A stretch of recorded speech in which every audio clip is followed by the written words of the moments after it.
ایک دن حضرت محمد صلی اللہ علیہ وآلہ وسلم نے اپنے تمام صحابہ کو ایک واقعہ سنایا کہ بنی اسرائیل کے زمانے میں ایک مسافر کسی پتھریلے میدان سے گزر رہا تھا کہ اچانک سے بادلوں کے درمیان سے کڑکدار آواز سنائی دی۔ بادلوں کے اندر سے آواز آئی کہ فلاں شخص کے باغ کو پانی دو۔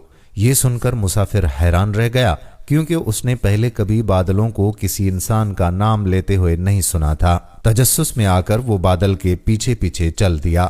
بادل ایک خاص سمت میں بڑھتا رہا، یہاں تک کہ ایک سنگلاخ اور پتھریلی زمین پر پہنچ کر برسنا شروع کر دیا۔ مسافر نے دیکھا کہ بارش کا وہ سارا پانی پہاڑی نالوں سے ہوتا ہوا ایک منظم طریقے سے ایک مخصوص باغ کی طرف بہہ رہا تھا۔ وہ مسافر بھی پانی کے ساتھ ساتھ چلتا ہوا اس باغ کے دروازے تک پہنچ گیا۔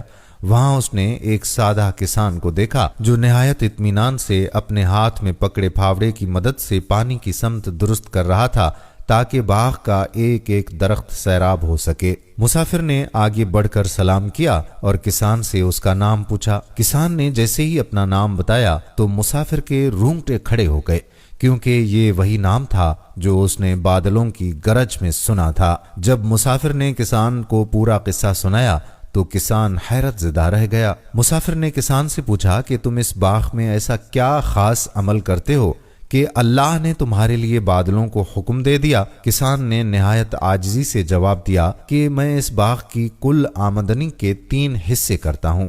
پہلا حصہ میں اور میرا خاندان کھانے کے لیے استعمال کرتے ہیں، دوسرا حصہ میں دوبارہ باغ میں بیج ڈالنے اور زمین کی بہتری کے لیے رکھ لیتا ہوں، اور تیسرا حصہ میں اللہ کی راہ میں مسکینوں، یتیموں اور مسافروں پر صدقہ کر دیتا ہوں۔ یہ بات ثابت ہوئی کہ اپنی کمائی میں سے دوسروں کا حق دینا مال میں کمی نہیں کرتا، بلکہ اسے اللہ کی حفاظت اور برکت میں ڈال دیتا ہے۔ سبحان اللہ۔